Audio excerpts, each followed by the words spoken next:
대한민국 국민 여러분 안녕하십니까? 저희는 엄중한 책임감과 무거운 성찰 속에서 그래도 대한민국의 미래를 찾기 위해서, 희망을 찾기 위해서 나섰습니다.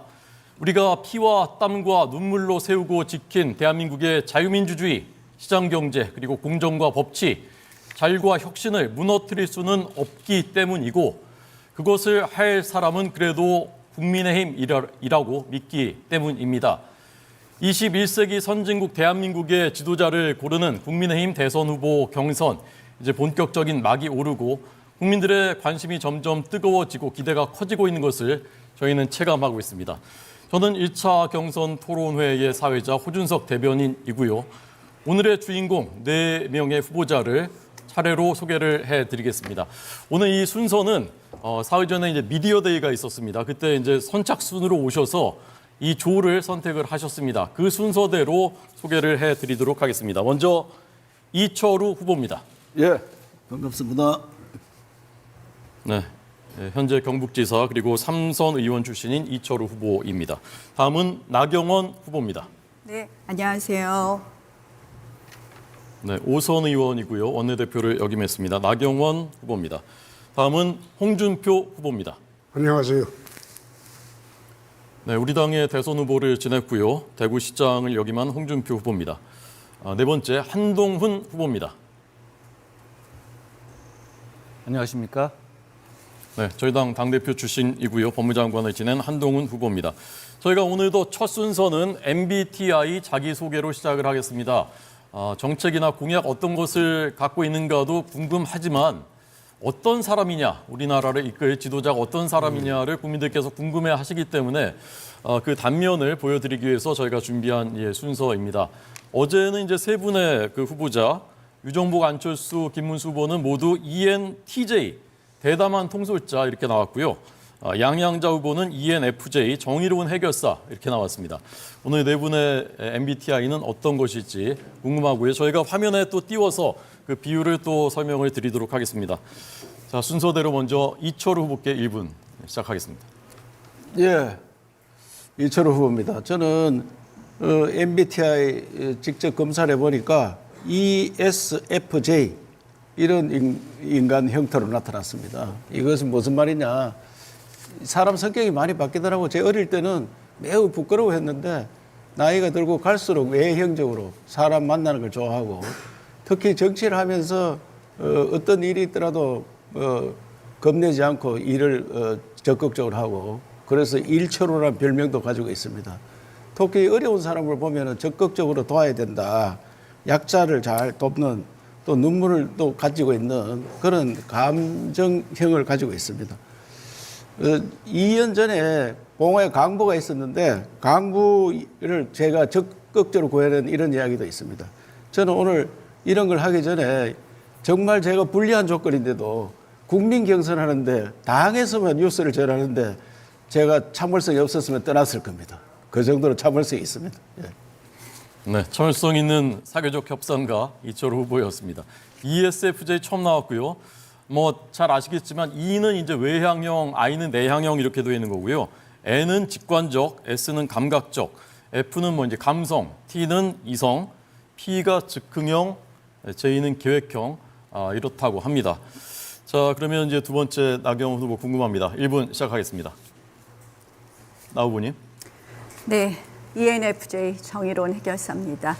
사실 늘 뜨거운 책임감 그리고 흔들리지 않는 사명감으로 우리 대한민국의 자유민주주의, 시장경제 이런 헌법 가치를 지키는데 한 번도 뒤로 물러선 적이 없습니다. 그래서 불리할 때, 손해날 때도 늘 앞장섰습니다. 지난 123일 탄핵 반대 집회, 또 문재인 정부 때 강한 저항들 늘 뒤로 숨지 않았습니다.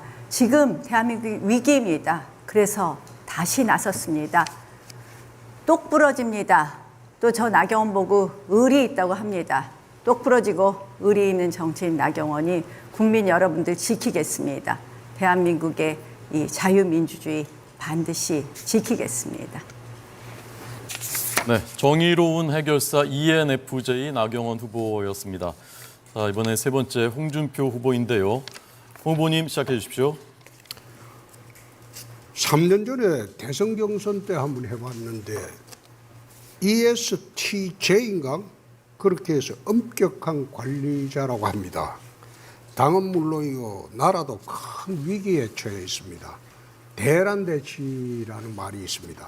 큰 위기는 큰 대책으로 풀어야 한다 그 말입니다. 지금 위기의 난세고 또 위기입니다. 이 난세가 제대로 풀어 잡으려면 경륜, 강단, 해안, 지혜가 있어야 된다고 봅니다. 나라의 숙제를 제가 가진 경륜과 강단과 지혜와 해안으로 잘 풀고 잘 사는 나라, 행복한 국민, 강한 대한민국을 만들도록 하겠습니다. 네, 홍준표 후보는 소신 있는 실행가 ESTJ 지금까지 세 분 이제 앞에 E는 다 공통됐고요. 맨 뒤에 J도 다 공통됐는데 중간에 두 개는 이제 서로 다릅니다. 어제와는 좀 다른 양상이 나타나고 있습니다. 오늘 네 번째 한동훈 후보 어떨지 궁금합니다. 한 후보님. 안녕하세요. MBTI를 저한테 물어보시는 분들이 많았는데 제가 해보다 보면 어쩔 때는 이게 나오고 어떨 때는 저게 나오고 하더라고요. 이번에도 경선 후보로 등록하면서 두세 번을 해봤는데 서로 다른 게 나왔습니다. 그래서 어떨 때는 좀 감성적이다가 어떨 때는 또 이성적이기도 하고 그런 것 같습니다. 모든 분들이 그럴 것 같아요. 그런데 나온 것 중에서 제가 되고 싶어 하는 것으로 골랐습니다. 지금 이렇게 어려운 시기에 대담한 통솔자, 국민들을 그리고 지지층을 이끄는 대담한 리더가 필요하다고 생각합니다. 제가 그런 리더가 되고 싶다는 말씀을 드립니다. 재미없으니까 운 한번 띄워주시면 제가 사행시 한번 할게요. 사행시요? 예. 오늘 어떻게 ENTJ. E로 이렇게. 예. 네, E, 에너지를 모읍시다. N, 제가 국민의 내비게이션이 되겠습니다. T, 트러스트, 신뢰가 필요합니다. J. 정의로운 나라 만듭시다. 알겠습니다. 자, ENTJ 마지막 한동훈 후보까지 봤습니다. 자, 이번에는 네 분이 다 다릅니다. 어제랑 다르고요. E와 J는 다 공통인데 8분 어제까지 8분이 다 E라는 것은 이제 다 공통인 것 같습니다. 저처럼 저는 이제 슈퍼 I인데요, 극 I인데요. 저 같은 사람도 사회생활 그래도 다 잘하고 있습니다. 전국의 아이 여러분들 힘내시기 바랍니다. 자, 이제 저희가 좀 본격적인 토론으로 들어가겠습니다. 어제와 형식은 같습니다. 공통주제 토론이 이제 두 번의 공통주제 토론이 있고요. 그다음에 조별 주제 토론이 1라운드, 2라운드 이렇게 진행이 될 예정입니다. 첫 번째 공통주제 그럼 먼저 화면으로 만나보겠습니다. 네, 민생, 경제, 복지입니다. 바로 우리 국민의힘 보수 정당이 진심이 있고 또 가장 유능한 분야라고 저는 생각을 합니다. 저희가 이제 키워드를 준비했고요. 그 키워드를 보시고 각 후보들께서 그 키워드 중심으로 말씀하실 수도 있고 아니면 포괄적으로 이렇게 말씀하실 수도 있고 이렇게 토론이 진행되겠습니다. 자, 키워드 보겠습니다. 네, 저출생, 기본소득, 글로벌 경쟁력, 일자리 이런 키워드들을 준비했습니다. 자, 이 가운데 하나씩을 고르셔도 되고 포괄적으로 하셔도 되고 2분씩 이 분야에 대한 비전과 견해를 밝혀주시는 것입니다. 자, 먼저 순서대로 이번에 이철우 후보부터 시작하겠습니다. 이 후보님 시작해 주십시오. 예. 저출생 문제는 우리나라 근본을 흔드는 어떻게 하면 국가가 소멸될지도 모르는 문제입니다. 그래서 저는 경북도의사로서 24년 1월 달에 저출생과 전쟁을 선포했습니다. 그래서 윤 대통령이 6월 달에 그 국가 인구 비상사태를 선포하고 그러고 저출산 고령화위원회를 비상근 조직을 상근 조직으로 만들고 부총력을 격상하겠다. 그러면서 저출산 고령화위원회에서 우리 도에 공부하러 많이 왔었습니다. 제가 쏘아올린 풍선이 국가를 바꾸는 일에 일조를 했다고 생각합니다. 저출생 어떻게 해결할 거냐. 저들이 많은 난상 토론을 해왔는데 정말 구조적인 문제입니다. 대한민국이 70년대 때 6명씩 아기가 태어나서 어떻게 하면 아기를 적게 낳고 나라가 잘 살게 하느냐. 산하 제한을 92년도까지 했습니다. 그런데 83년도에 이미 저출산 위기로 들어갔는데 그때도 계속 산하 제한을 했습니다. 그래서 정책을 하는 분들이 이 통계를 잘 알아야 되겠다 이렇게 생각하는데 결국은 구조적인 문제를 해결해야 되는데 어떻게 하느냐. 지방시대를 열어야 됩니다. 지금 수도권에 집중되어 있고 젊은이들 전부 수도권에 와 있는데 30대 절반이 아직 결혼도 안 했습니다. 이 문화를 바꿔야 됩니다. 문화를 바꾸지 않았는데 제가 문화를 바꾸는 건 고졸 전성시대를 만들어야 됩니다. 사회 진출이 너무 어렵습니다. 그래서 저는 고등학교 졸업하고 전성시대 만들고 그다음에 애기 놓는데 젊은이들이 만남 자체가 없습니다. 만남. 우리 도에서는 우리 자체가 이 결혼 정보 회사처럼 하고 만나면 주택 문제, 그다음에 아기를 국가에서 키워주는 제도, 아파트 1층을 빌려서 전부 다 제도적으로 하고 있는데 선풍적인 인기를 끌고 있습니다. 그래서 제가 저출생 문제는 대한민국 문제를 해결할 수 있다고 생각합니다. 네, 이철 후보께서 이제 저출생 문제를 주제로 토론을 하셨습니다. 고졸자 전성시대 열겠다 말씀하셨습니다. 자, 다른 후보님들도 이제 잘 경청을 해주셔야 되고요. 제가 이 후보님의 이런 좀 그 정책은 되게 좋다. 내가 좀 빌려 쓰고 싶다. 이런 게 혹시 있는지 이따 여쭤볼 수도 있습니다. 자, 이 본격적인 저희가 이 구체적인 심화 토론, 그다음에 그 1대1 토론은 같은 주제를 가지고도 2차, 3차 경선 때 또 진행이 되고요. 오늘은 서론의 토론이다 이렇게 이해를 해주시면 될 것 같습니다. 2분씩을 드립니다. 자, 두 번째 나경원 후보님. 네, 저도 저출산 이야기 하고 싶습니다. 대한민국 성장 동력이 완전히 멈춰버렸습니다. 그래서 이제 어떻게 할 거냐 해서 노동개혁, 규제개혁, 세금개혁 이런 이야기 많이 하는데요.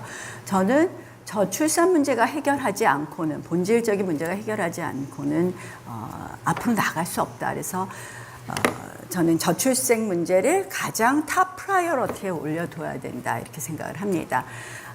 얼마 전에 헝거리 대책을 제가 이야기를 많이 했는데요. 헝거리가 이 논쟁을 10년 전에 했습니다. 그때 어떤 논쟁이 붙었느냐. 이 사람이 부족한 거를 이민자로 할 것이냐 아니면 헝거리 사람들을 키울 거냐 이런 논쟁이 붙었고 결국 이민자의 나라를 만들 것이냐 아니면 국민의 나라로 만들 것이냐를 논의했습니다. 저는 저희도 같은 그 논쟁에 바로 시작에 놓여 있다 이렇게 생각을 합니다. 그렇게 하기 위해서 이 저출산 문제를 해결하는 것은 토탈 전략이 필요합니다. 이 출생에 있어서 뭐 난임 지원부터 시작해서 일자리, 주거, 보육, 교육 뭐 쫙 있는데요. 토탈 전략이 필요한데 제가 하는 대표적인 정책, 신혼부부 둘이 와서 결혼하겠다 그러면 2억, 1% 20명 꺼주십시오. 아이들 낳을 때마다 원금과 이자 탕감합시다. 또 그것뿐만 아닙니다. 이 아이로 협약 112로 탈퇴해서 우리 가사보육 도우미 간병인 99만 원 시대 만들어 봅시다. 정말 걱정 없도록 아이 키우는데 걱정 없도록 만들고요. 지방 시대를 열겠다는 거에 저도 동감합니다. 저는 K 리쇼어링 하겠습니다. AI는 바로 이런 때 쓰는 겁니다. AI 트랜스포메이션 해서 이 제조업 돌아오게 하는 거 도와주고요. 그리고 노동 유연성 또 이 일종의 그 노동자들에 있어서의 임금, 최저임금 차등화 반드시 만들어내야 합니다. 네, 나경원 후보였습니다. 가사도우미 간병인 99만 원 시대 열겠다. 그다음에 2억 원을 어떻게 하자고 말씀하신 거죠? 그 1% 초저리 대출로 20년을 꺼주고요. 20년. 그리고 이 아이 하나 낳으면 원금 탕감, 이자 탕감, 그리고 둘 낳으면 원금 3분의 1씩 탕감해서 넷 낳으면 원금 전액 탕감인데요. 네. 민주당이 얼마 전에 어설프게 따라했더라고요. 네, 알겠습니다. 제 정책이 좋긴 좋은가 봅니다. 제가 이해를 잘 못해가지고 추가 질문 드렸는데 결과적으로 20초를 더 드렸습니다. 다른 후보들께도 비슷하게 시간 드리겠습니다. 자, 세 번째 홍준표 후보님. 네, 저는 뭐 글로벌 경쟁력으로 하겠습니다. 우리나라 헌법의 기본 원칙이 자유주의적 경제 질서가 기본 원칙인데 여태 한 7, 8년 동안 경제민주화가 기본 원칙이 되고 그게 부수적인 원칙처럼 운용이 되어 왔습니다. 그래서 홍준표가 대통령이 되면 자유와 창의, 헌법 119조 1항의 원칙을 철저히 지키도록 하겠습니다. 두 번째, 기업에 대한 네거티브 규제 방식으로 규제를 전부 바꾸겠습니다. 절대적으로 할 수 없는 것만 규제하고 나머지는 전부 기업의 자율로 맡기겠습니다. 그렇게 해야지 신산업에 들어가는 규제가 없어집니다. 세 번째, 부총리급으로 미래 전략원을 만들도록 하겠습니다. 정권이 5년마다 바뀌고 나라 경제가 장기적인 비전보다는 중장기적인 비전보다는 단기적인 비전 정책에만 치중을 해서 부침이 심하기 때문에 나라가 계속성을 갖게 하기 위해서 부총리급 미래 전략원을 만들도록 하겠습니다. 네 번째, 우리나라가 세계 1위의 그런 기술이 많습니다. 그래서 이걸 더욱 확대시키기 위해서 초격차 기술 주도형 산업을 집중 육성하도록 하겠습니다. 다섯 번째, 노동개혁을 철저히 하도록 하겠습니다. 강성노조가 지배하는 나라가 되면 다른 나라에서 우리나라에 투자를 하지 않습니다. 지난번에 테슬라가 우리나라에 온다고 했을 때 나는 절대 오지 않는다고 했습니다. 결국 인도네시아로 갔습니다. 해고의 유연성도 확보를 해야지 비정규직이 없어집니다. 네, 홍준표 후보였습니다. 글로벌 경쟁력을 주제로 토론하셨습니다. 미래 전략 부총리를 신설하겠다 말씀하셨는데 홍 후보님, 혹시 이 가운데 이 사람은 미래 전략 부총리로 괜찮을 것 같다 혹시 생각되는 사람 없습니까? 나경원. 네. 제 대통령 하려고 그러는데 총리하라 그러시는데 조금 생각 좀 해보겠습니다. 네, 생각해 보신다고 합니다. 자, 이번에 네 번째 한동훈 후보님 이분 시작하겠습니다. 저도 글로벌 경쟁력을 택했습니다. 세계가 거꾸로 가는 것 같아요. 과거에는 자유방임처럼 신자유주의 그러면서 모든 게 기업들끼리 알아서 하고 그리고 그 나라의 국적이라든가 자본의 국적이 별로 중요하지 않은 시대가 오래 갈 것 같이 보였죠. 그런데 최근을 보면 최근 상황은 나라가 직접 예전에 우리 개도국 올라갈 때 아니면 중상주의 시대처럼 국가가 직접 나서서 경제를 관장하고 있습니다. 트럼프 대통령이 그러고 있고 관세 전쟁까지 일으키고 있고 중국은 말할 것도 없죠. 최근 그런데 이런 상황에서 우리는 자유방임이 낫다? 아니면 그립을 잡는 게 낫다? 이런 선택의 여지가 있는 것이 아닙니다. 우리도 이 상황에서는 나라가 기업을 대신해서 해야 할 일들을 반드시 해야 하는 시대입니다. 과거 박정희 대통령께서 중화공업을 일으켰을 당시에 그 시대상처럼요. 그 시기에 박 대통령의 님의 나이가 저처럼 50대였던 것 같습니다. 지금 젊은 리더십이 필요합니다. 얼마 전에 트럼프 대통령과 정의선 현대차 회장이 같이 서서 일종의 서로 주고받는 딜을 한 게 있었습니다. 저는 그걸 국가가 대신 했었어야 한다고 생각합니다. 그런 일을 기업에 맡길 게 아니라 국가가 직접 나서서 해야 합니다. 그러기 위해서 저는 대통령이 돼서 경제 워룸을 만들고 거기 살면서 미래성장 2개년 계획을 반드시 실천하겠습니다. 이렇게 숫자 3, 4, 7 이렇게 정하는 거 좀 옛날 방식 같긴 한데요. 그런데 지금 그거 필요합니다. 2년 내에 얼마를 하겠다는 목표를 정할 필요가 있습니다. AI G3 달성하겠습니다.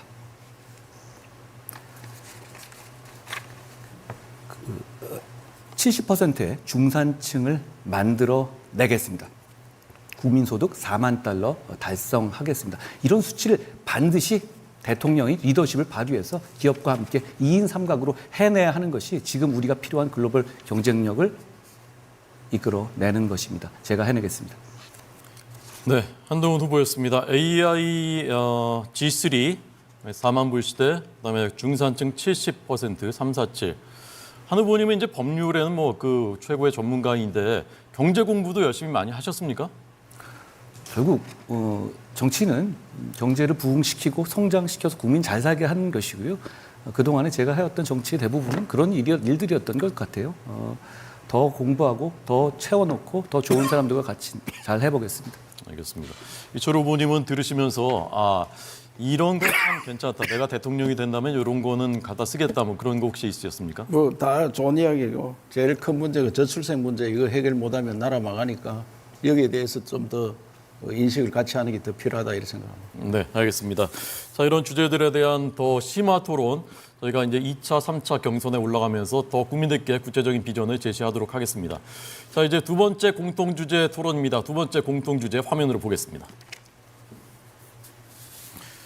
네, 두 번째 공통 주제는 외교 안보입니다. 이제 우리나라 대한민국이 정말 초선진국으로 가느냐 아니면 북중러에 경도된 변방으로 가느냐 중요한 저는 기점에 와 있다고 생각합니다. 여기에 대한 4명의 후보들의 생각이 정말 궁금합니다. 자, 이번엔 순서대로 나경원 후보부터. 가만히 있어. 네네. 내가 이거 하나 물어봅시다. 네. 이 원래 사회 통합이 주제가 아니었습니까? 사회통합은 이제 조별 토론입니다. 요 다음 라운드가 이제 사회통합으로 하게 됩니다. 그건 나중에 한다는 겁니까? 네네네. 이게 원래 고지된 순서대로 저희가 이제 경제, 복지 시작했고요, 민생했고요. 그 다음에 지금 이제 외교안보하고 그 다음에 사회통합으로 갈 예정입니다. 자, 두 번째 공통 주제 외교안보 나경원 후보님 시작해 주십시오. 외교 안보, 뭐 경제 안보 이제 정말 뗄래야 뗄 수 없고 안보나 경제나 외교로 풀어야 됩니다. 지금 저는 대통령 당선되면 제일 먼저 미국 날아가겠습니다. 그래서 트럼프 대통령하고 단판 짓겠습니다. 많은 분들이 관세 문제 따로 또 안보 문제 따로 풀어야 되는 것 아니냐 하지만 얼마 전에 일본 협상단 갔을 때 트럼프 대통령 툭 끼어들어서 또 방위비 이야기했습니다. 결국은 방위비 문제하고 그리고 우리 관세 문제 원샷 딜 필요합니다. 패키지 딜 필요합니다. 자, 여기 후보 중에서 누구 백악관 가서 단판 해보신 분 계신가요? 나경원만이 할 수 있습니다. 제가 문재인 정부 때 그 엉터리 종전선언, 주한미군 철수 결국 추진하려고 할 때 제가 2번이나 막았습니다. 백악관에 들어가서 존 볼튼 국가안보보좌관하고 단판 지어서 우리 종전선언 막아냈습니다. 두 번째로 문재인 정부 말기에 다시 한번 미국 의회를 동원하려고 했던 것, 미국 의원들 34명이 바이든 전 대통령에게 종전선언 반대하는 서한 만들도록 했습니다. 저는 이 외교력은 결국은 경험과 네트워크로 시작한다고 생각을 합니다. 얼마 전에도 트럼프 대통령의 정책 브레인이죠. 프레드 플라이츠 한국에 오면서 저한테 만나자고 하더군요. 그분은 뭐 자기 트위터에도 본인 저 만난 거 썼는데요. 역시 이거 하루아침에 되지 않습니다. 저희는 이제는 결국 한미 동맹으로 먼저 풀고 그리고 또 다른 제정상과도 이 외교로 풀지 않으면 우리 대한민국의 안보 또 경제 제대로 지키지 못합니다. 앞으로 제가 그동안의 네트워크 또 그동안의 경력으로 대한민국의 외교 안보 확실하게 지키겠습니다. 네, 나경원 후보였습니다. 저희가 이제 구체적인 키워드로는 트럼프 2기 시대, 그다음에 북한 핵 문제 어제와 똑같이 제시해 드렸고요. 나경원 후보는 트럼프 2기 시대 내가 백악관에서 담판할 수 있다. 종전선언 내가 막아냈다라는 강조를 했습니다. 자, 그러면 이제 순서대로 두 번째 홍 후보님 준비되셨습니까? 외교 문제는 국익 우선 실용주의를 외교의 근본 원칙으로 삼고 과거하고는 달리 우리 국익에 배치되면 어떤 문제도 우리가 반대할 수 있다. 그런 원칙을 세우겠습니다. 두 번째, 안보 문제는 가장 절실한 게 남북 핵 균형입니다. 2017년도 전술핵 재배치로 그 당시에 당대표를 할 때 워싱턴 방문했을 때는 이 문제가 워싱턴에서 조소와 조롱으로 답변을 할 정도로 남북 핵균형 문제를 미국 조야에서 우습게 이야기를 했습니다. 그러나 지금은 중국이 세계로 다시 뻗어나오면서 미국의 세계 질서를 바라보는 데가 상당히 시각이 바뀌었습니다. 그래서 트럼프 정부를 설득을 해서 남북 핵 균형을 이루도록 그렇게 하지 않으면 우리는 북한 김정은의 핵 노예가 됩니다. 경제는 먹고 사는 문제지만 안보는 죽고 사는 문제입니다. 그만큼 절박하다는 겁니다. 그리고 군 체제를 세 번째 개편을 좀 하겠습니다. 육해 공군 체제에서 해병 특수군으로 새로운 특수부대를 만들고 이거는 북한의 특수 8군단에 대응하는 겁니다. 만들고 우주사령부를 만들어서 우주를 갖다가 우리가 북한보다 먼저 선점하도록 하겠습니다. 방어적 군 체제에서 공세적 군 체제로 전환을 한다는 겁니다. 그렇게 해서 강한 군대로 만들고자 합니다. 네, 홍준표 후보의 2분 토론이었습니다. 핵균형 필요하다는 말씀은 홍 후보님 그 자체 핵무장을 말씀하시는 겁니까?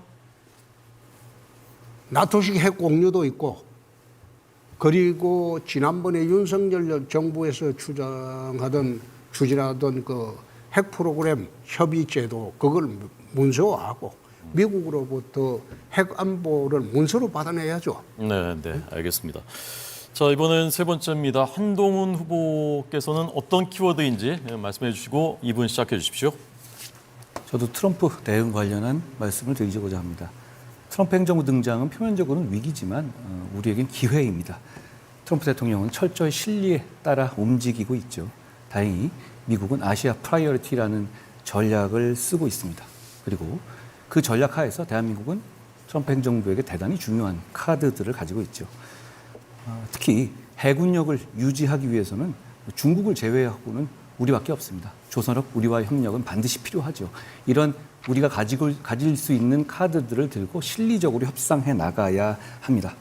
우리에겐 반도체와 원전 등 협상 카드가 많이 있습니다. 자신감을 가져야 합니다.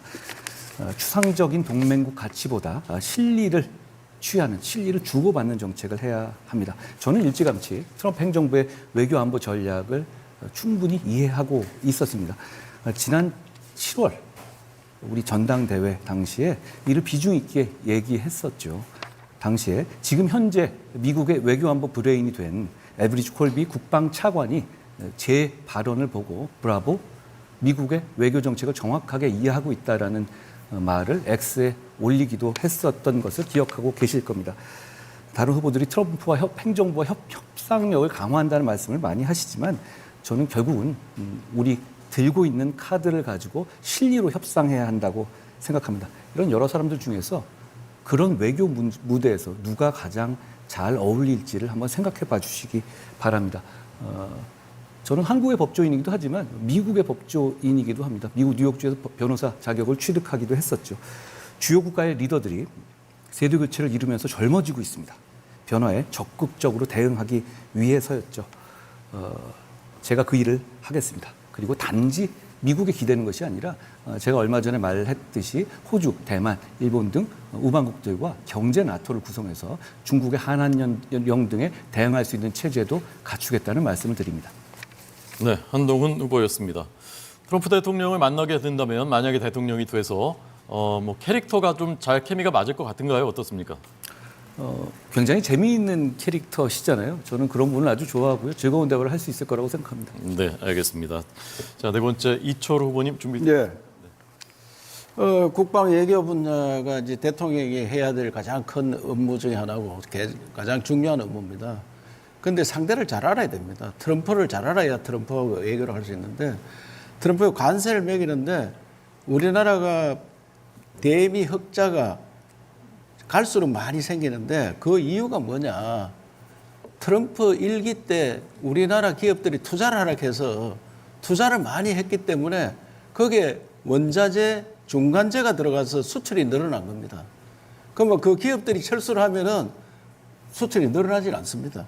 중국도 과거에 우리 공장을 많이 지어서 중국에 흑자가 많이 났는데 2년 전부터 적자로 돌아섰습니다. 중국은 이제 원자재, 중간재 갈 게 거의 없습니다. 그거 자체 생산합니다. 이런 것들을 트럼프 대통령이 모릅니다.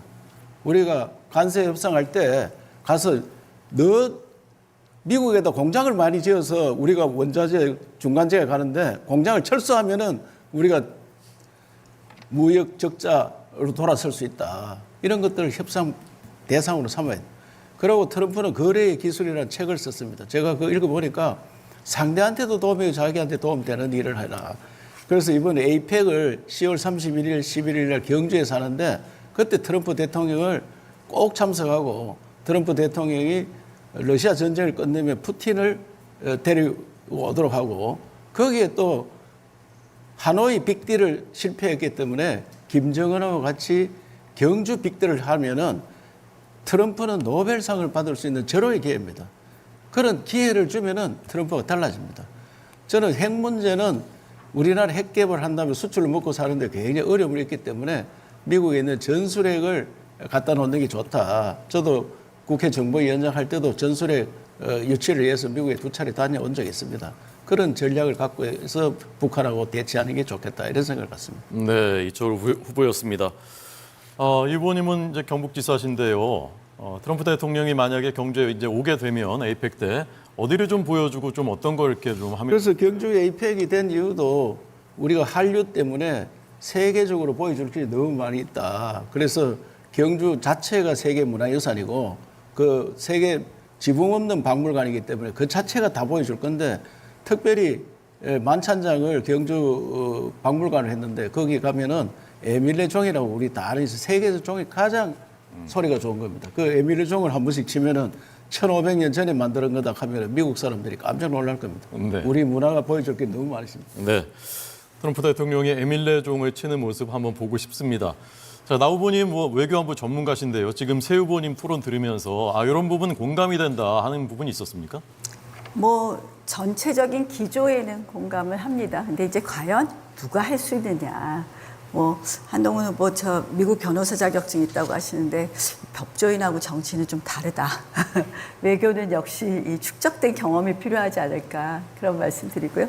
이 외교 현장에 제가 나가면 다보스 포럼 특사도 갔다 왔는데 꼭 다시 만나자 그러더라고요. 슐츠 전 총리도 기후총회에서 만났었는데 그 다음에 나경원이 이 대한민국 대표단으로 오냐고 꼭 확인이 들어오는 것처럼 이 축적된 네트워크로 해결하겠다는 말씀 드립니다. 네, 알겠습니다. 반론들이 있으시겠지만 2차, 3차 토론 때 해주시기 바랍니다. 자, 이제 공통주제 토론을 마쳤고요. 다음에는 조별 주제 토론입니다. 저희가 어제 A조 때는 청년 미래가 주제였고요. 오늘은 사회통합이 주제입니다. 어제와 같은 방식으로 4분씩 시간을 드릴 텐데 4분 동안 자신의 그 발언을 혼자 하셔도 좋고요. 아니면 다른 후보를 지목해서 질문을 하셔도 됩니다. 그리고 듣다가 그만하십시오. 그리고 다른 분한테 또 질문하셔도 되고 자유롭게 이 4분씩을 해서 이렇게 두 라운드로 돌아서 토론을 하는 방식입니다. 자, 저희가 여기도 키워드를 준비했습니다. 키워드를 보시고 선택을 하시게 되겠습니다. 키워드 보여주십시오. 네, 사회통합과 관련된 주제, 지역균형, 가짜뉴스, 온라인 폭력, 세대 갈등, 또 이념, 다문화, 젠더, 원전, 기초과학, 순수예술 이런 키워드들입니다. 여기서 선택하셔도 되고요. 아니면 다른 키워드를 또 본인이 준비를 하셔서 하셔도 괜찮겠습니다. 자, 이번엔 순서대로 먼저 홍준표 후보님부터 시작하겠습니다. 후보님. 예. 시작하십시오. 키워드 어떤 거 선택하시겠습니까?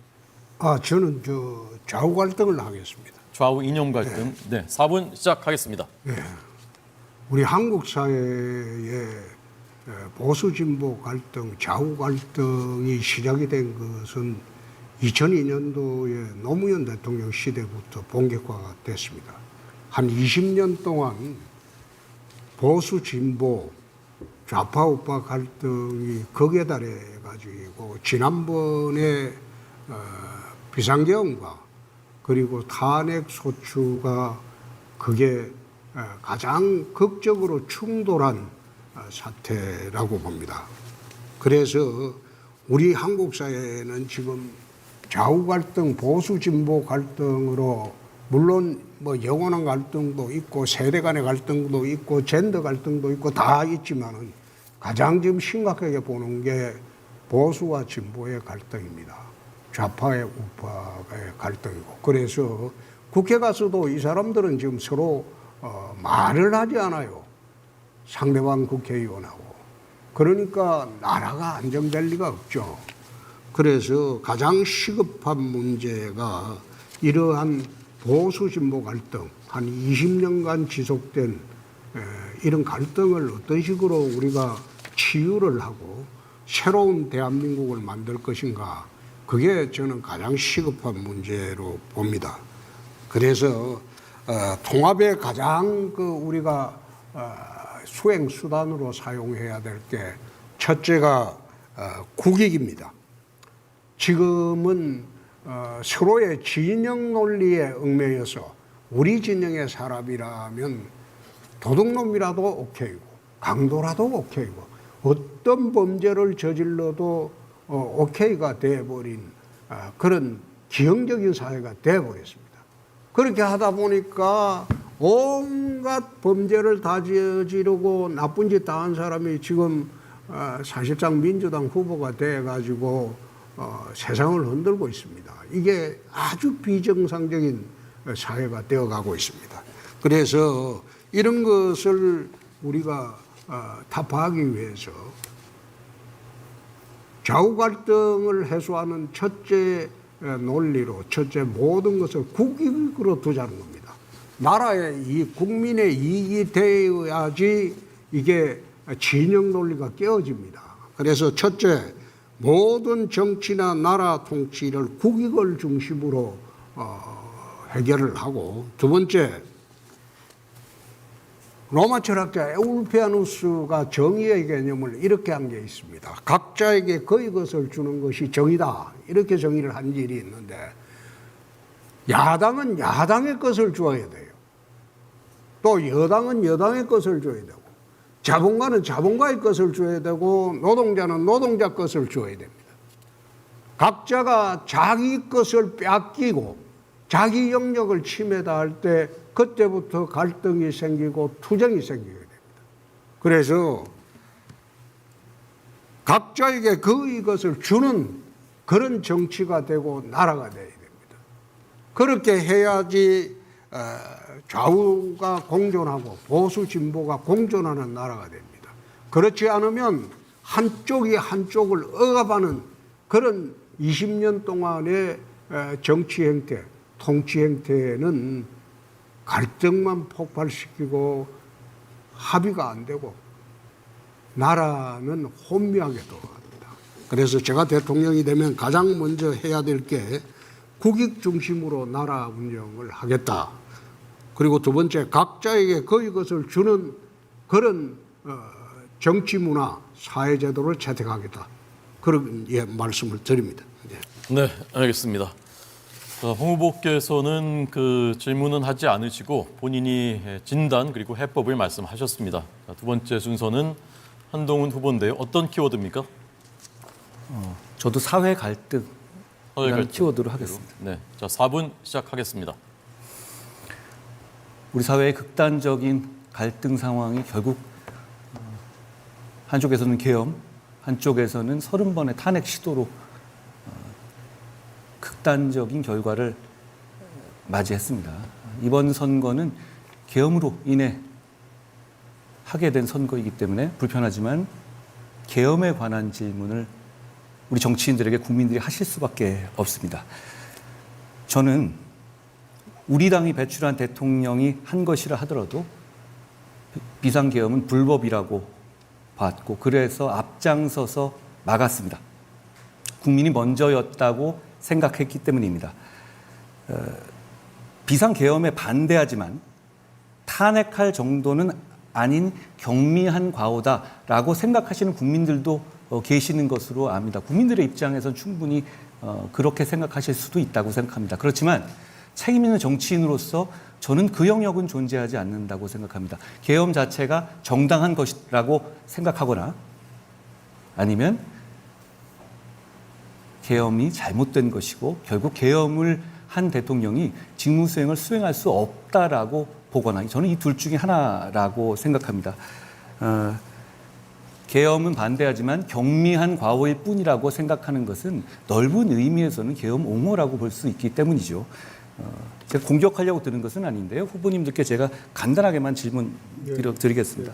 홍 후보님께서 12월 4일 날 경솔한 한밤중의 해프닝이다 이렇게 말씀을 하신 적이 있습니다. 그리고 그렇죠. 3월 20일 날은 홧김에 서방질한 거다 이런 표현을 쓰신 적이 있습니다. 그렇죠. 저는 이 말씀을 드리고 싶습니다. 그러니까 저는 홍 후보님도 계엄을 반대하시는 취지로 이해했습니다. 계엄 반대. 예. 그런데 탄핵에 대해서는 또 반대 취지를 가지셨단 말이죠. 탄핵을 반대하면서 실질적으로 피해가 없었다. 2시간간의 해프닝이었다. 2시간 정도 됐죠. 국회에서 계엄해서 요구권을 행사하고 그게 2시간도 안 됐을 거예요. 그러면 대통령한테 자진하야할 기회를 주자. 예.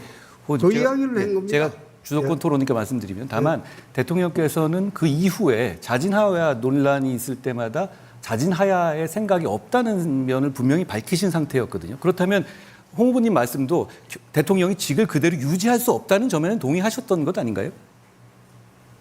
정치적 책임을 져야죠. 그것이 대통령직을 유지하지 못한다는 말씀이신 것이죠? 아니 정치적 책임을 지고 자진하야라는 말씀, 그 말씀 드리는 거는 예. 이제는 더 이상 통치하기 어렵지 않겠느냐. 예. 그 말씀을 드린 겁니다. 알겠습니다. 그리고 그 우리 당 의원들 상당수도 그런 생각을 가지고 있었고 국민의힘 그 당의 그 광역단체장 12명 중에서 10명이 똑같은 생각이었습니다. 제가 나중에 예, 예. 드리죠. 이철우 지사님께 예. 여쭤보겠습니다. 페이스북에 3월 13일 날 윤 대통령의 비상계엄 선포가 정당한 권리를 행사한 것이다라는 말씀을 하셨어요. 예, 예. 헌법재판소에서 결론이 난 지금도 그렇게 생각하시는 것인가요? 그런데 탄핵 소추를 안 했으면 헌법 재판을 받을 필요가 없잖아요. 108명 국회의원을 준 거는 탄핵을 하지 마라. 대통령 다시 한번 지켜라. 제가 이런 이야기인데 제가 주도니까요. 왜 경솔하게 탄핵에 들어갔나 이 말이에요. 자, 정당한 할 말이 권리를 있다 하는 행사한 게- 것이라고 아니, 생각하십니까? 한동훈 후보가 지금 그런 말을 할 자격이 있나 지금 우리 당 후보로 나왔다는 자체가 잘못된 거 아니야 지금. 예. 정당한 권리를 행사한 것이다라고 생각하시는 것이죠? 그렇지요. 그것도 내란이라 하는 말이 대통령이 무슨 내란이 있나 이게. 예. 권력을 나경원 잡으려고 의원님, 내란을 나경원 하는 의원님, 거지. 저는 딴 말씀은 아니고 최근에 들어서 윤석열 대통령 쪽에서의 신당 논의가 보도된 것이 있습니다. 여기에 대해서는 어떻게 생각하시는지 한번 듣고 싶습니다. 왜 대통령 경선하는데 윤석열 대통령을 자꾸 끌어들입니까? 저는 한동훈 후보가 내란몰이 탄핵을 선동한 것 때문에 정말 결국 이 지경을 만들었다고 생각을 합니다. 그 당시 대통령이 내란을 자백했다 하면서 사실 내란몰이 탄핵을 선동하는 데 가장 앞장섰다. 굉장히 안타깝게 생각합니다. 네, 시간이 경과됐습니다. 자, 그 다른 후보들 토론하실 때 또 아마 또 다시 다뤄질 수 있을 것 같아서 시간은 준수해서 진행하겠습니다. 자, 그러면 이번엔 이철우 후보님 준비되셨습니까? 어떤 키워드는 어떤 거죠? 저는 뭐 사회 통합 관련해서 이야기를 좀 하겠습니다. 네, 네, 4분 시작하겠습니다. 방금 그 우리나라는 너무 갈등이 심합니다. 갈등 공화국입니다. 갈등이 여러 가지 원인이 있는데 홍 후보 말씀대로 여러 가지 원인이 있지만 그중에 심각한 문제는 남북 대치에서 왔는 게 가장 심각합니다.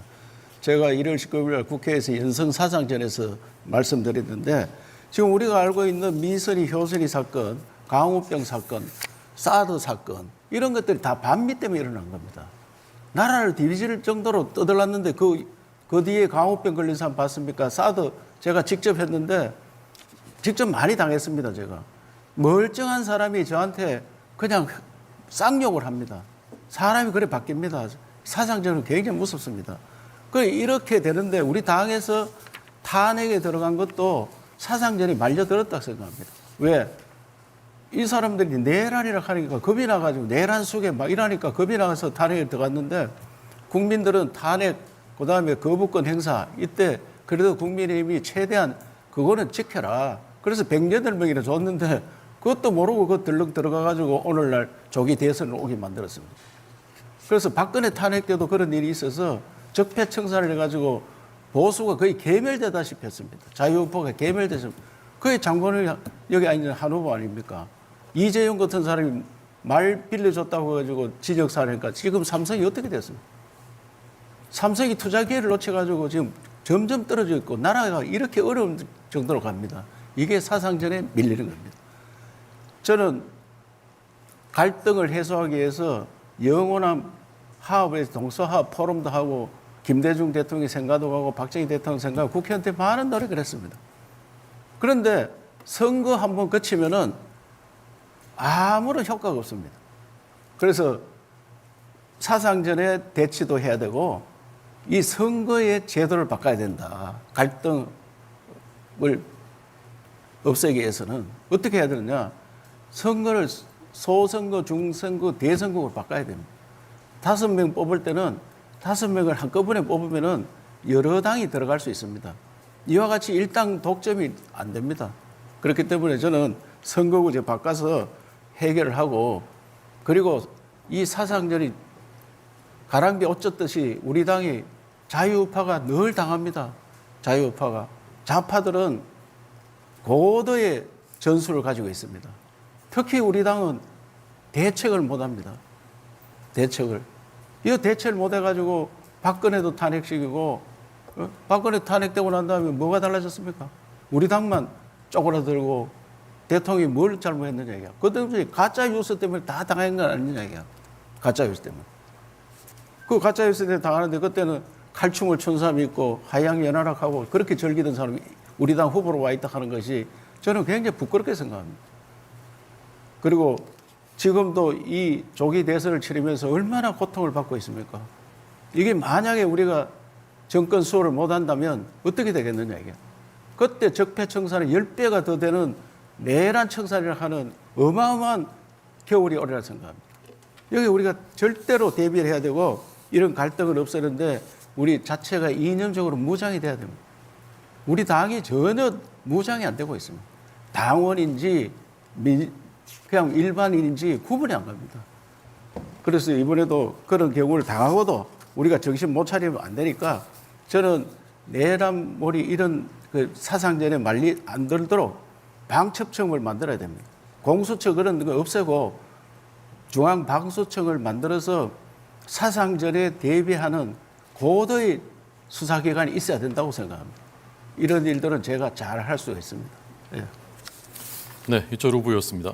방첩 뭐 만드신 방첩청. 방첩청. 중앙방첩청. 알겠습니다. 예.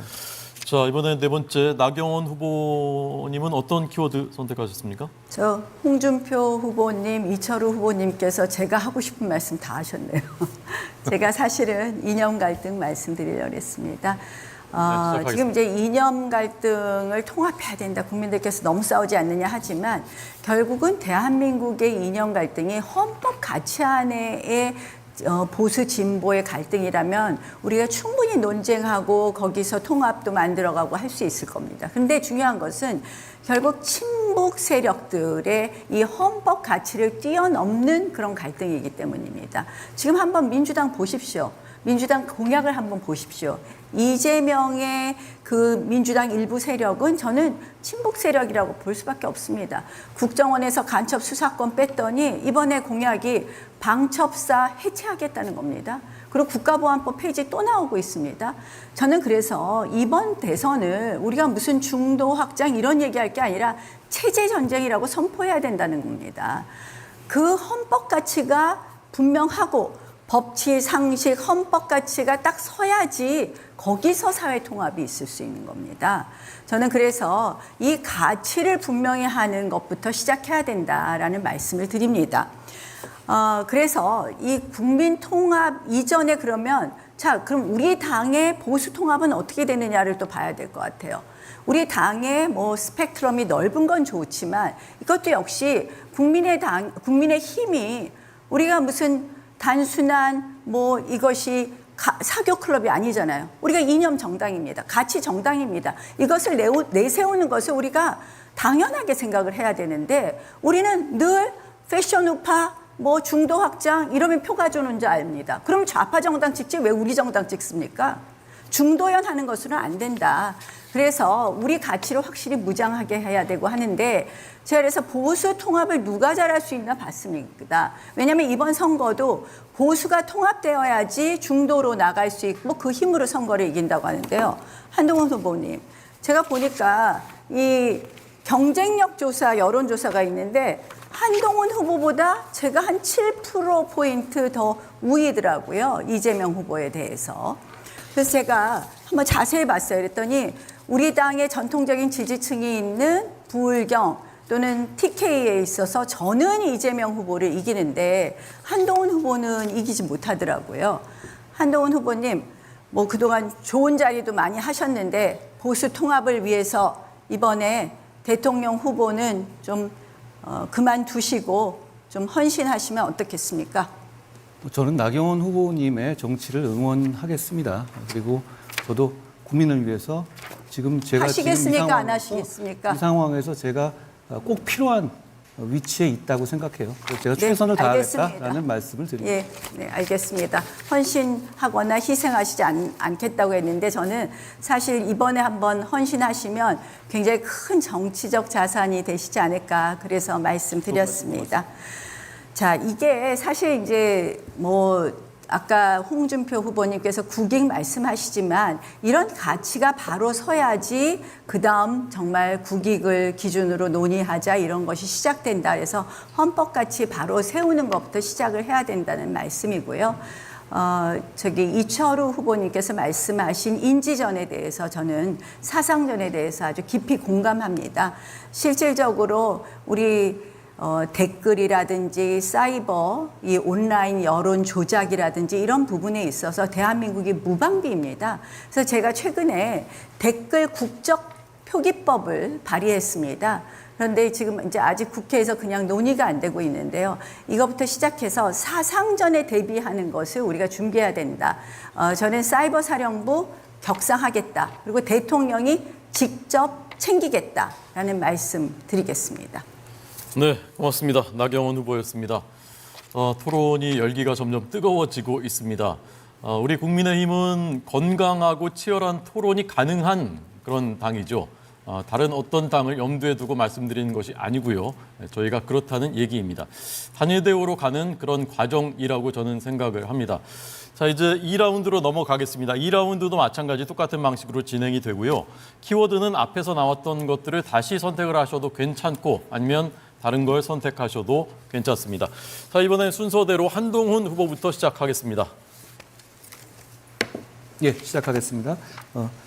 저는 과학 관련한 기초과학 관련한 질문을 드리겠습니다. 결국 지금은 대단히 그게 중요하죠. 제가 홍준표 선배님께 선배님께서 쓰신 그 제7공화국 선진대국 시대를 열다를 제가 자세히 봤습니다. 거기서 저랑 굉장히 같은 방향이 많아서 좀 들어왔는데요. 특히 그럼 나한테 질문할 거 없겠네. 아니요, 저희가 그래서 굉장히 정책 토론이 가능할 것 같아서요. 뭐 제가 어제도 말씀하시고 저 괜찮게 보셨던데요. 저도 선배님 좋아합니다. 옛날에는 그랬지만 지금은 좋아해요. 저도 그렇습니다. 예, 그런데 이 주로 이제 ABB라고 대구에서 굉장히 많은 성과를 내셨어요. 그때 얘기하신 것 중에서 CBDC 도입을 강하게 말씀하셨습니다. 이 디지털 커런시 관련해서요. 그런데 지금 잘 아시다시피 이 CBDC라는 것이 중앙은행에서 디지털 화폐를 발행하는 것이잖아요. 우리 한국은행도 지금 프로젝트 한강이라고 지금 시범 사업을 하고 있죠. 그런데 미국은 정작 CBDC를 안 합니다. 대신 CBDC를 가장 강하게 하는 나라는 중국이죠. 그런데 지금 이 상황에서 저희가 CBDC를 특히 게다가 원화 베이스의 CBDC를 강하게 할 경우에 그랬을 경우에 그게 과연 실효적인 이 실효를 거둘 수 있는지 거기에 대해서 한번 어떻게 생각하시는지 말씀해 주시면 좋겠습니다. 그 문제는 어제 발표하면서 솔직하게 이야기했는데 나는 잘 모른다. 나는 잘 모르는데 이병태 교수님이 아주 그걸 적극적으로 추진하시는 분입니다. 이병태 교수님이 이거는 꼭 추진을 해야 된다고 해서 발표를 했어요. 네. 그러나 그게 젊은 층으로부터 좀 반감이 있어요. 내가 들어보니까 젊은 층으로부터 반감이 있고 중국에서 가장 지금 선도 사업을 하고 있다고. 그렇죠. 미국이 이제 중국이 CBDC 위안화를 하는 것을 좀 견제를 하면서 스테이블 코인 달러화로 이제 견제를 하고 있는 상황이죠. 그러니까요. 그래서 그거는 나중에 대통령 되면 다시 검토해봐도 될 문제다. 알겠습니다. 저는 이제 제 의견을 말씀드리면 미국은 중국을 견제하기 위해서 위안화 이 CBDC를 견제하기 위해서 스테이블 코인을 발행하고 그리고 결국은 이게 이 블록체인 기술과 디지털 화폐의 특성상 그냥 한국으로도 그냥 스테이블 코인 달러 코인을 쓸 수 있어요. 그러니까 이걸 과연 원화 베이스 CBDC를 우리가 하는 것이 큰 의미가 있을지 그건 잘 모르겠지만 저는 제가 동의한다는 말씀을 드린 취지였습니다. 왜냐하면 달러 스테이블 코인에 대한 문제 그리고 원화 CBDC의 문제는 우리 달러 스테이블 코인에만 의존하지 않는 그런 하나의 플랜 B를 가질 수 있는 거기 때문에 추진하는 것이 저는 의미 있다라는 생각을 말씀드리고 싶었던 겁니다. 홍 선배님께 한 가지만 더 말씀드리겠습니다. 오늘 이 트렌드 리서치라는 곳에서 조사한 데서 이번 대통령에 한해서 임기를 3년 단축 개헌하는 것을 찬성하는 수치가 62% 그리고 보수층에서도 72%가 나왔습니다. 제가 강하게 주장했던 것이거든요. 그런데 홍 선배님께서는 이거는 적절하지 않고 2030년에 지선과 같이 대선을 하면 된다라고 말씀을 하셨습니다. 그렇습니다. 그런데 그렇게 할 경우에는 실제로 대선 이 대통령 선거 우리가 그동안 계속 봐왔듯이 후반에 힘이 빠졌을 때 개헌 추진이 사실상 어려워지지 않겠습니까? 저는 3년을 내거는 이유가 이 3년 자체가 제가 대통령이 됐었을 때 민주당에 3년 만에 다시 대통령 선거를 할 수 있도록 하는 기회를 줌으로써 민주당과 서로 대화하면서 개헌을 이끌어낼 수 있는 도구로 본 것이거든요. 여기에 대해서는 어떻게 생각하시는지 한번 고견을 듣고 싶습니다. 2017년도에 탄핵 대선 때 어느 후보가 나는 2년만 하겠다고 했어요. 그 이야기를 했어요. 그거는 대선 때마다 나오는 이야기입니다. 대통령 선거가 수천억이 들어가요. 그런데 3년짜리 하려고 꼭 대통령을 해야 되겠다. 그래 주장하는 것도 난 좀 난센스고 개헌은 미리 좀 하자는 겁니다. 내년 지방선거 때 국민투표로 개헌을 해놓고 예. 그리고 제가 주장하는 양원제입니다. 예, 저도 그 같은 상원, 하원, 양원제를 이제 그다음 2028년도에 제가 해놓고 시간이 만료됐습니다. 2030년도에 대선을 하는 게 옳지 않느냐. 그것도 개헌 문제에 대해서는 이제 제가 5초만 더 네, 마무리만 5초만 말드리겠습니다. 저는 그렇게 안 하면 개헌이 성공할 수 없고 말씀하신 방향대로라면 민주당이 개헌 논의에 응하지 않을 것이라는 생각 때문에 그런 말씀을 드렸던 것이라는 말씀으로 마무리 짓겠습니다. 네, 알겠습니다. 자, 그 두 후보가 크게 오늘 싸울 줄 알고 기대하고 왔던 기자분들의 실망하는 눈빛이 강력한데요. 저희 당 지지하시는 국민들께서는 아마 좋아하고 계실 것 사이 같습니다. 좋아요. 네. 현재는. 앞으로도 좋을 겁니다. 현재는 좋아하신다고 합니다. 예. 자, 다음에 순서대로 이철 후보님 어떤 키워드입니까? 국가 대개조에 대해서 말씀을 좀 드리겠습니다. 네, 국가 대개조 시작하겠습니다. 예. 5천 년 동안 밥을 못 먹고 사는 그런 민족이었습니다. 그래서 오죽하면 만날 때마다 식사했느냐, 아침 먹었냐, 점심, 저녁 먹었냐, 이게 우리 인사입니다. 지금 20대 밑으로는 그런 인사 잘 안 합니다. 밥은 다 공짜입니다. 우리 어릴 때는 밥 먹는 게 가장 큰 일이었습니다. 이것을 해결한 사람이 박정희 대통령입니다. 나라를 완전히 바꿔왔습니다. 그래서 새로운 박정희 정신으로 일을 해야 된다. 제가 그걸 주장합니다. 박정희 대통령이 새마을운동을 해서 우리도 잘 살아보세요.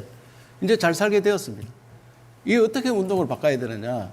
저출산 문제 해결하는 운동으로 바꿔야 됩니다. 이 세계 문화유산에 등재되었습니다. 그다음에 산림녹화 너무 산이 우거졌습니다.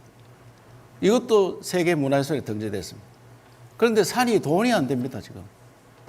우리나라 산이 전국토의 63%인데 소득은 1%밖에 안 됩니다.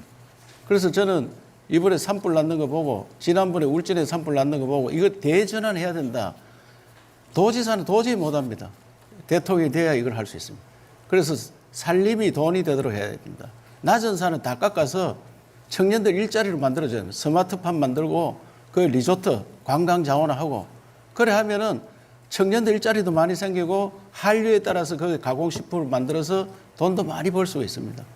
그래서 산림 대전환 그리고 농사 짓는 방법도 완전히 바꿔야 됩니다. 제가 실제로 해보니까 주주가 돼서 하면 소득을 2배 올릴 수 있습니다.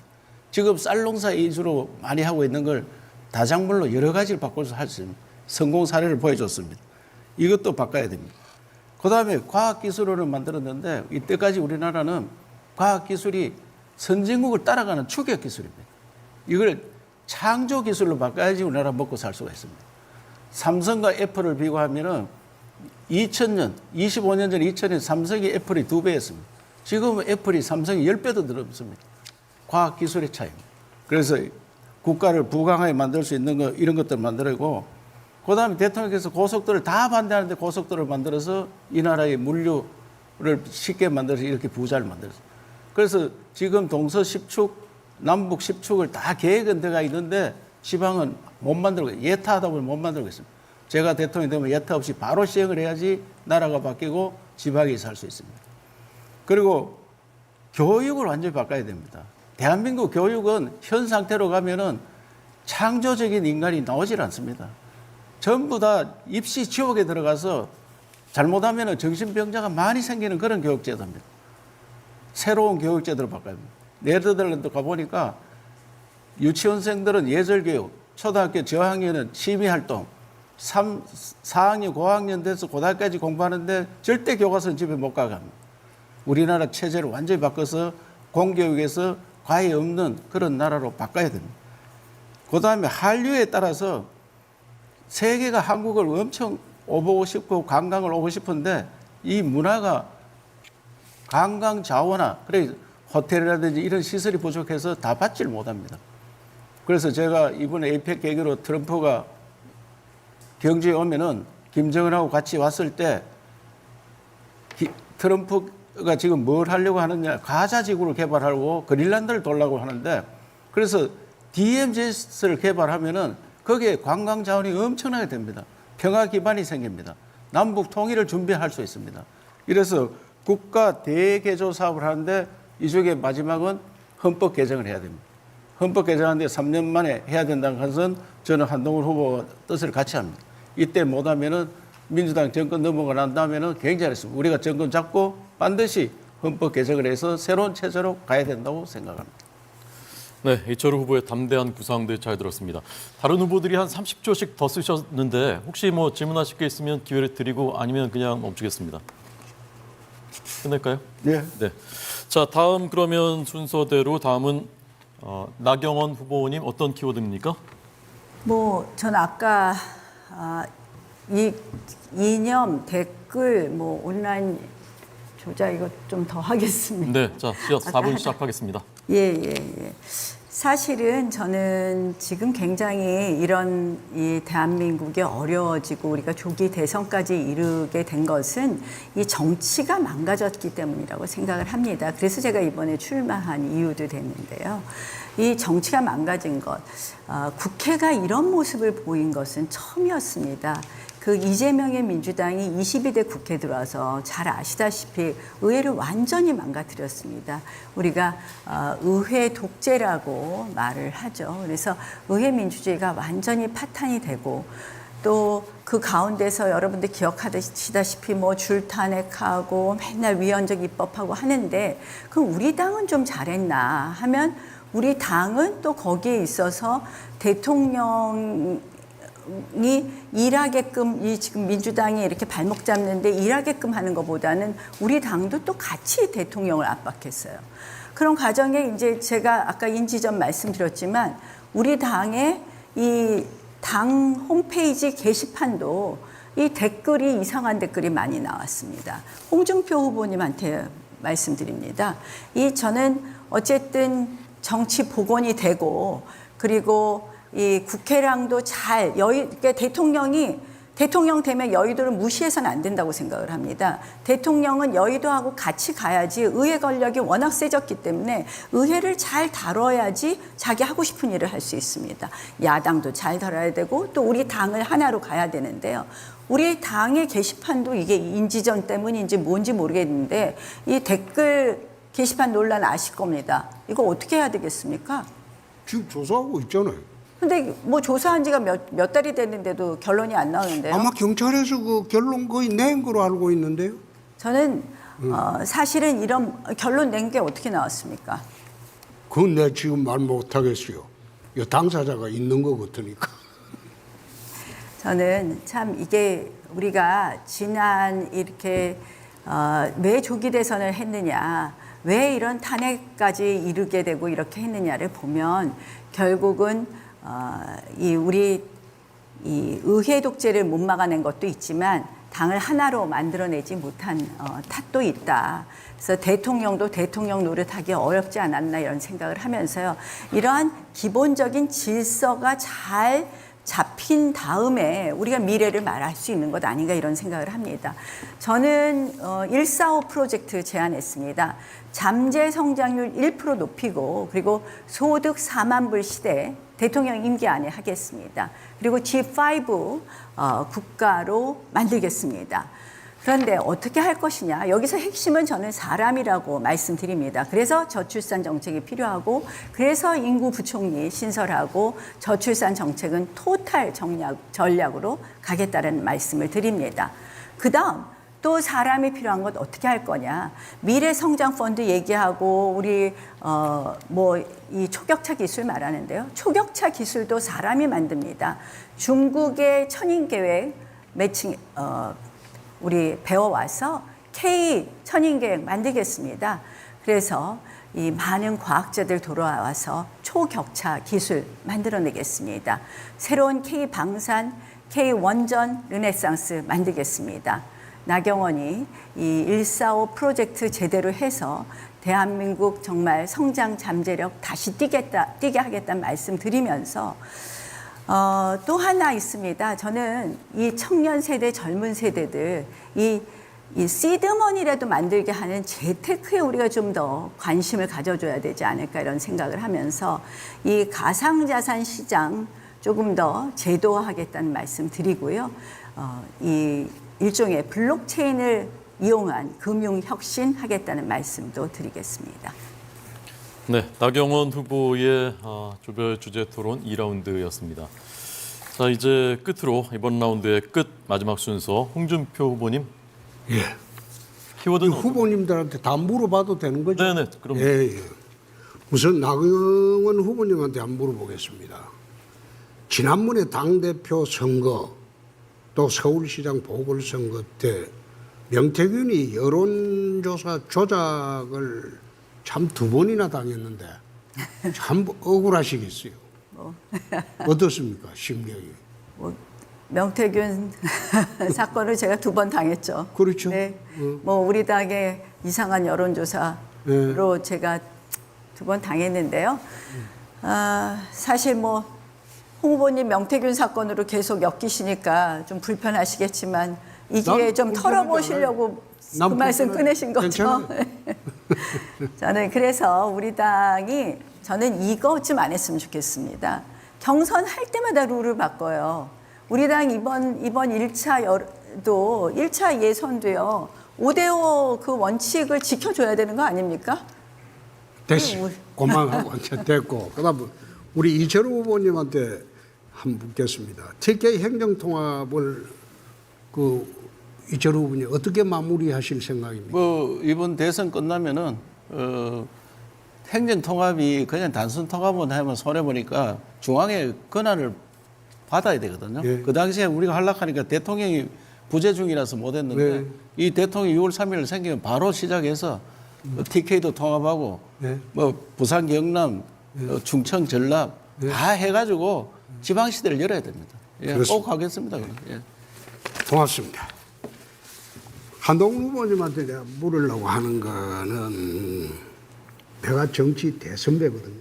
그러니까 어떤 말씀을 묻더라도 고깝게 듣지 마시고 앞으로도 한 후보님 정치를 계속 해야 되니까 좀 편하게 답변해 주시기. 제가 잘 듣습니다. 말씀해 주십시오. 오늘 오기 전에 우리 청년의 꿈 그 안에서 꼭 가거든 이거는 좀 질문해 보라고 해서 내가 몇 가지만 질문을 하겠습니다. 우선 키도 크신데 뭐 하려고 키 높이 구두를 신습니까? 네, 청년이 아니신 것 같은데요. 네. 그런 질문을 하시는 거 보면. 됐습니다. 예, 예. 그 다음에 생머리냐 보정 속옷을 입었느냐 이 질문도 내가 유치해서 안 하겠습니다. 유치하시네요. 예. 예. 그 다음에 이제 이번 경선하는 목적이 이재명을 잡을 사람을 뽑는 선거죠. 그렇죠? 그러려고 나왔고요. 제가 그럴 수 있습니다. 그렇죠. 우리 공사하는 목적이 누가 이재명을 중범죄자를 갖다가 중범죄자 나라 안 만들게 할 것이냐. 그래서 그런 사람 뽑는 선거인데 우리 한 후보님은 법무부 장관 계실 때 이재명이 못 잡아넣어서 사법적으로 패배했다. 당 비대위원장으로 있으면서 총선에 참패했다. 이번에는 어떻게 하실 생각입니까? 제가 체포 동의안을 통과시켰죠. 여소야대 상황에서도요. 네. 그렇죠. 그리고 제가 당대표에서 총선을 졌습니다만 그 이후에 당대표로 63%로 당선되면서 그 평가를 받았습니다. 네. 예. 그리고 이번에는 어떻게 하실 생각입니까? 이번에 어떤 말씀을 하시는 거죠? 이재명이를 어떻게 잡을 생각이십니까? 저는 이번 선거에 대해서 계엄에 대해서 떳떳하게 얘기할 수 있고 자유민주주의를 얘기할 수 있고 윤석열 대통령과 이재명 대표를 같이 극복할 수 있는 사람이 이번 선거를 이길 수 있다고 생각합니다. 그건 저라고 생각합니다. 네. 그 다음에 이게 배신자 프레임을 벗어나야 될 건데 어떻게 벗어나시겠습니까? 저는 국민을 배반하지 않기 위해서 계엄을 저지했습니다. 저는 역으로 물어보겠습니다. 홍 후보님께서 12월 3일 날 10시 반에 당대표로서 제 입장이셨으면 계엄을 막으셨겠습니까? 아니면 대통령 잘한다 하셨겠습니까? 나는 대구시장으로 있었는데 뭐 지금 제가 입장을 바꿔놓고 말씀드리는 거예요. 가정을 전제로 그래 물어볼 건 없죠. 아니, 지금은 내가 하는 시간이 끝나버렸네. 자, 두 분님 시간이 이제 만료됐습니다. 그러시죠? 자, 오늘 치열했던 공통 주제 토론 그리고 조별 주제 토론 1라운드, 2라운드까지 모두 마쳤습니다. 다 못한 얘기들은 2차, 3차 경선 때 더 자세히 국민 여러분들께 말씀드리고 또 치열하게 토론할 부분이 있으면 토론하고 그러면서 대한민국의 비전을 제시하는 그런 시간들이 계속 이어질 예정입니다. 이번 저희가 국민의힘 대선 후보를 뽑는 그 경선의 모든 과정들을 2030 이번 대선의 주인공들인 젊은 세대들이 설계를 했고 거의 그대로 저희가 받아들여서 지금 진행이 되고 있습니다. 이번 순서는 밸런스 게임인데요. 여기는 이제 진행도 청년 MC가 하게 됩니다. 독창적인 캐릭터의 소유자 남하경 청년 MC 여러분 큰 박수로 맞아주시기 바랍니다. 네, 안녕하십니까. 청년 MC 남하경입니다. 남하경 MC 군 출신인가요? 예술가 출신입니다. 원래 말투가 그런 거죠? 태생부터 그랬습니다. 네, 알겠습니다. 자, 기대됩니다. 시작해 주시죠. 네, 먼저 B조의 네 분의 후보자분들 모두 팻말 앞뒤로 이상 없는지 한번 확인해 주시고요. 네, 이상 없으면 바로 시작하겠습니다.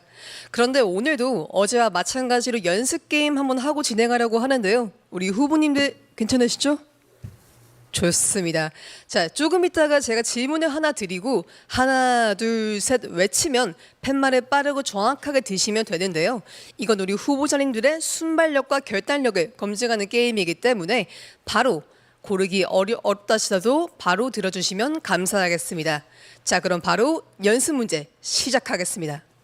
자, 다음 중 하나만 골라 다시 태어나야 한다면 1번 바퀴벌레로 태어나기, 2번 자동차 바퀴로 태어나기. 하나, 둘, 셋 들어주세요.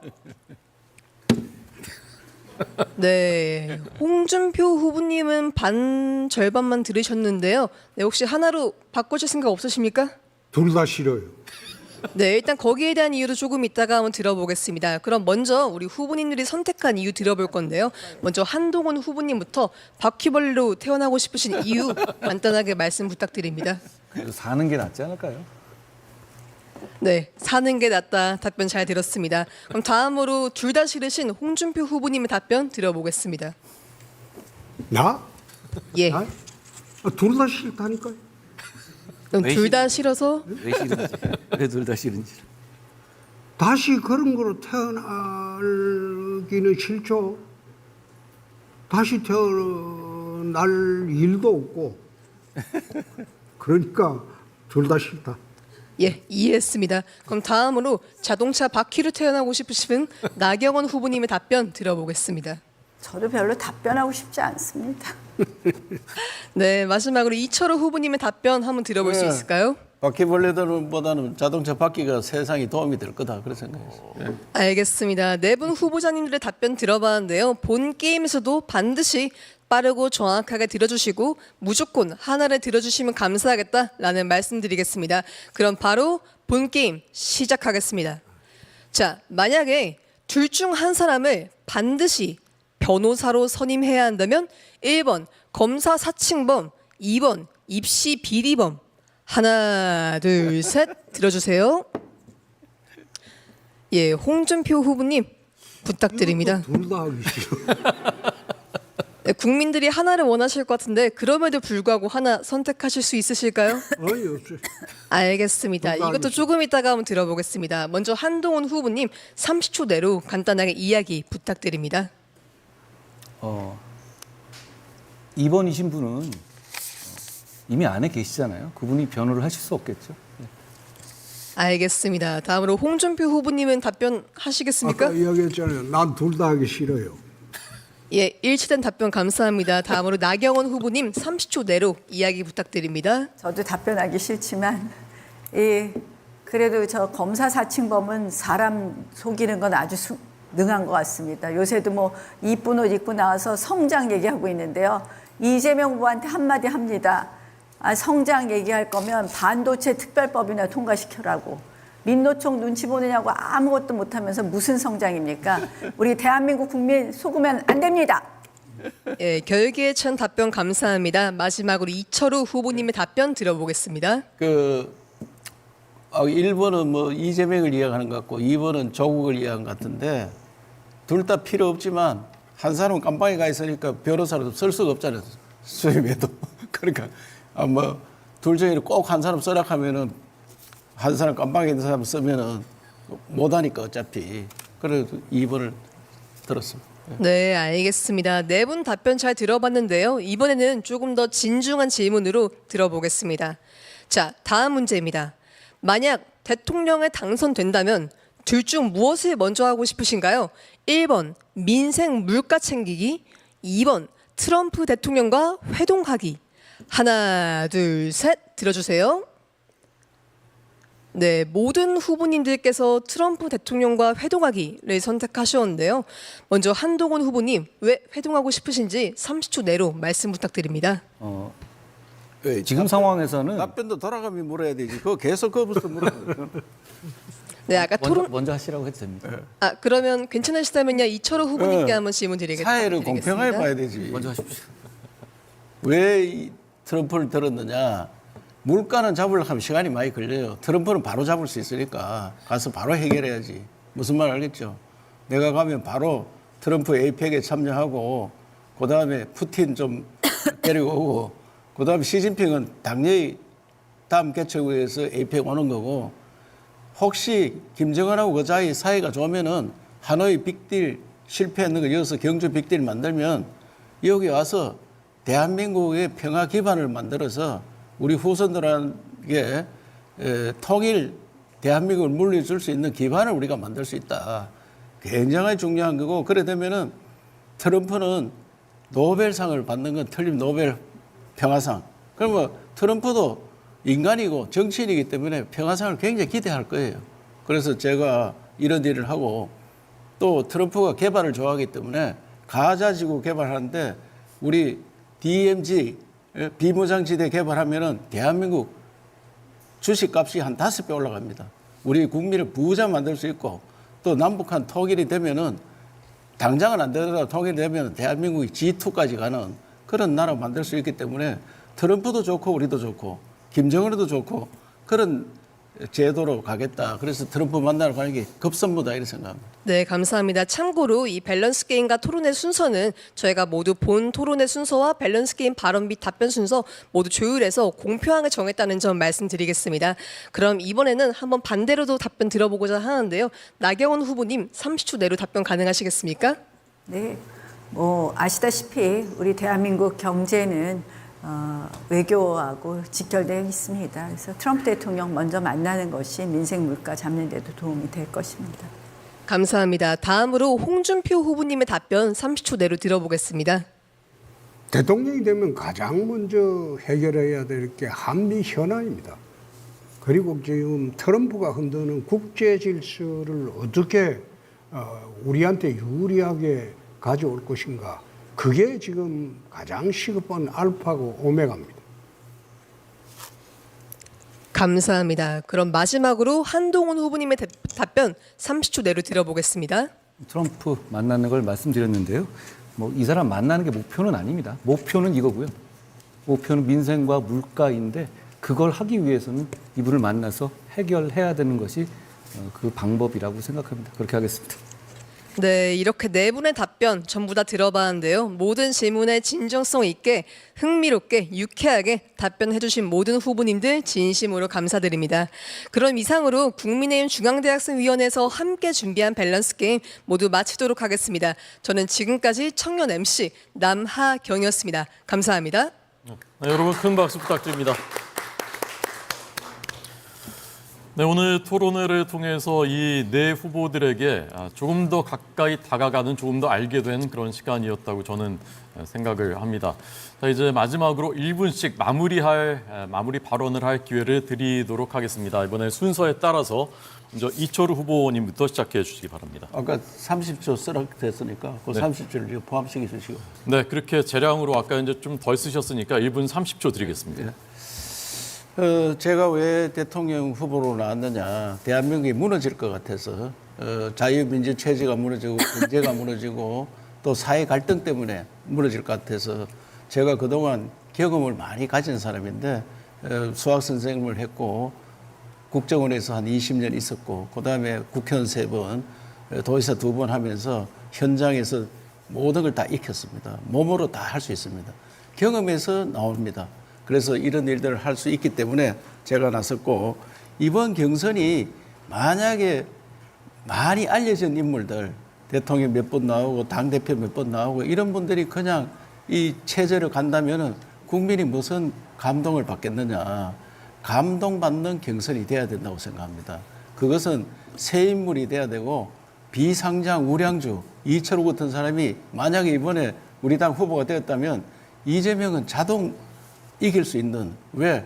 모든 국민들이 야, 저 정도 인물이 어디에 숨어 있다가 나왔느냐 이렇게 가능성이 있는 그런 후보를 뽑아줘야 되는데 경선을 하는 제도를 보니까 국민 경선을 하는데 우리 당 유튜브에서만 보도를 하고 그래서 이거 너무나 불공정하지만 그래도 제가 대통령 하려고 생각한 사람이 쏙 좁게 나갈 수도 없고 그래서 끝까지 버티고 잘해왔으니까 국민들께서 좀 잘 보시고 새로운 감동받는 그런 후보가 되어서 대한민국이 정말 지킬 수 있는 그런 나라가 되었으면 좋겠다는 말씀드리고 하나만 더 말씀드리면 여기 세 분이 다 검판사 출신인데 검판사 대부분이 각을 먹고 삽니다. 저는 수학과 출신이 이공계, 세계는 이공계 출신들이 많이 나가고 있습니다. 미래를 먹고 삽니다. 그래서 대한민국도 좀 바뀌어야 됩니다. 검판사 이주의 정치판 좀 바뀌도록 여러분이 좀 도와주시기 바라겠습니다. 예. 네, 자, 두 번째 나경원 후보님 마무리 발언 듣겠습니다. 맞습니다. 감동 경선이 이재명을 잡는 것입니다. 나경원이 4강 들고 2강 들고 그리고 1강 되면 국민의힘이 반드시 이깁니다. 이념이 먹고 사는 문제입니다. 이념이 죽고 사는 문제입니다. 국가 생존 시대입니다. 이제 JD 벤스도 얼마 전에 CPEC에서 이야기했지만 가치를 공유하자고 합니다. 자유의 가치가 허약한 국가는 앞으로 먹고 살기도 어렵습니다. 생존이 어렵습니다. 나경원, 이럴 때 정말 한 번도 물러선 적이 없습니다. 용기 있는 지도자가 필요합니다. 우리 사회 곳곳에 이 숨어 있는 반국가 세력들 우리가 반드시 척결해야지 대한민국이 자유가 튼튼한 나라가 됩니다. 용기 있는 지도자 나경원이 하겠습니다. 또한 충분하게 축적된 외교력으로 단판 짓겠습니다. 대한민국의 재도약 만들겠습니다. 네, 세 번째 홍준표 후보님 말씀해 주십시오. 이번 대선은 정권 교체냐 정권 연장이냐 그런 게 아니고 이재명 정권이냐 홍준표 정권이냐 나는 국민에게 양자택일을 한번 물어보고자 합니다. 번영과 풍요의 선진대국의 길이냐 포퓰리즘의 최빈국 베네수엘라의 길이냐를 물어보고자 합니다. 미래세대의 꿈을 대물림하느냐 빛을 대물림하느냐 그런 선택의 기로라고 봅니다. 중범죄자가 다스리는 거짓말 정권이냐 정의로운 홍준표가 다스리는 정직한 정권이냐 그런 걸 한번 물어보려고 합니다. 저 홍준표가 원팀을 이끌고 빅텐트를 만들겠습니다. 여러 후보님들의 좋은 정책, 좋은 의견 전부 취합해서 적극 참여하고 그리고 반영을 하도록 하겠습니다. 반드시 이기도록 하겠습니다. 감사합니다. 네, 한동훈 후보님 마무리 발언입니다. 저는 먼저 우리 지지자들과 국민들께 죄송하다는 말씀 드립니다. 결코 겪으셔서는 안 되는 일들을 겪게 해드렸습니다. 죄송합니다. 책임감을 느낍니다. 그렇지만 위험한 나라를 막고 이 나라를 발전시켜야 한다는 면에서 더 책임감을 느낍니다. 저희는 질 수가 없습니다. 반드시 이겨야 합니다. 그러기 위해서는 국민들께 시대를 교체하겠다는 비전을 드려야 합니다.